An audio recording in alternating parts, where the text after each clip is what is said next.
ஆங்கில வேதாமத்தில் 14ஆம் வசனத்தில் கட்டளையாக பவுல் சொல்லுகின்றார். அவர் சொல்றதை நான் ஆங்கிலத்தில் வாசிக்கிறேன். ஸ்டாண்ட் தேர்ஃபோர், ஆகையால் நில்லுங்கள் என்று சொல்றார்.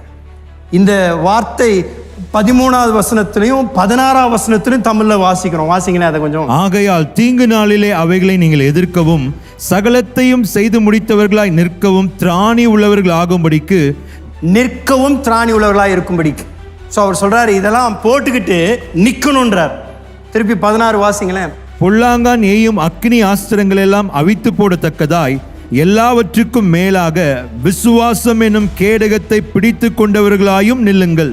பிடித்து கொண்டவர்களாயும் நில்லுங்கள் என்று சொல்றார். இந்த நில் என்ற வார்த்தை நம்ம இதை எதிலிருந்து பார்க்கணும்னா ஒரு இராணுவத்தில் பயன்படுத்தக்கூடிய வார்த்தையாக பார்க்கணும். நான் யுத்தத்தை பற்றி பேசுகிறார். இந்த இடத்துல அவர் எழுதும் பொழுது அவருடைய நோக்கம் இந்த இராணுவத்தில் ஒரு சேனையில் சொல்லப்படுகின்ற ஒரு கட்டளை. நில் என்று சொன்னால் எடுத்த இடத்தை விட்டு கொடுக்காத, நின்ன இடத்துல அசையாம நில்லு. மிலிட்டரியில் சொல்லுவாங்க நின்னா அட்டென்ஷன் சொன்னா அங்க நின்ன இடத்துல நிக்கணும், அசையக்கூடாது, அந்த இடத்துல நிக்கணும். இதுதான் தேவ பிள்ளைகளுக்கும் பவுல் கட்டளையாக கொடுக்கிறாரு.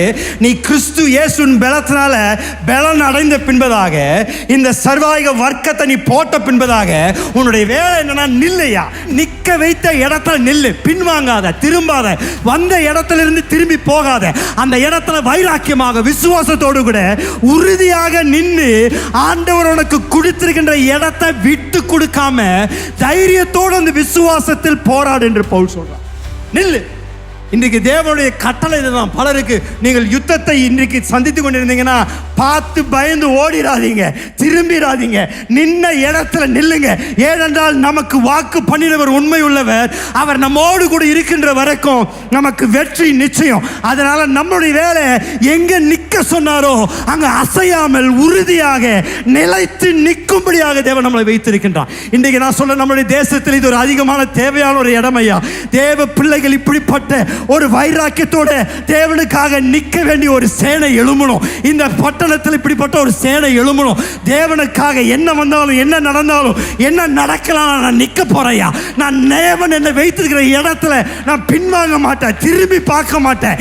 எனக்கு என்ன வந்தாலும் தேவன் எனக்கு எல்லாவற்றையும் செய்வார் என்ற உறுதியான நம்பிக்கையினால நான் நிற்பையா, நான் விடாம வைராக்கியமாக நிற்பேன், ஒரு துணிச்சலோடு நிற்பேன். ஏன்னா இது ஒரு ஆவிக்குரிய யுத்தம். மாம்சத்தோடும் ரத்தத்தோடும் நான் போராடல. இது தேவன் எனக்கு வைத்திருக்கின்ற இடத்துல ஆவிக்குரிய மண்டலத்தில் எனக்கு விரோதமாக எழும்புகின்ற அத்தனையும் நிர்மூலமாக்கும்படியாக தேவன் என்னை எழுப்பியிருக்கிறார்.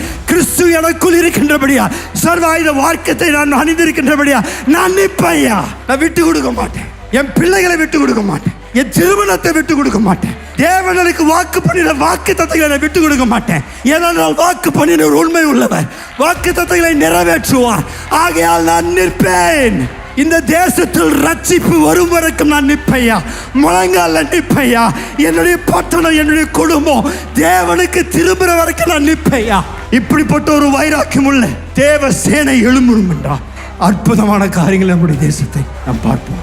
அதுதான் பவுல் சொல்றாரு. 3வது கட்டளை எனக்கு ஆங்கிலத்தை ரொம்ப பிடிக்கும். அவர் சொல்றாரு ஸ்டாண்ட் தேர்ஃபோர். அப்படின்னா ஆகையால் நில் என்ற வார்த்தை. ஆகையால்னா என்ன? ஆகையால் கிறிஸ்துவின் பலனா இருக்கின்றபடியா, நீ சர்வாயுத வார்க்கத்தை நீ அணிந்திருக்கின்றபடியா நில்லையா. நீ சும்மா நிக்கல, கிறிஸ்து உனக்குள் இருக்கிறார், உன்னோடு இருக்கிறார். இந்த சர்வாயுத வாக்கியத்தை நீ இப்போ அணிந்திருக்கிற, அதனால தைரியமாய் நில் என்று பவுல் சொல்றார்.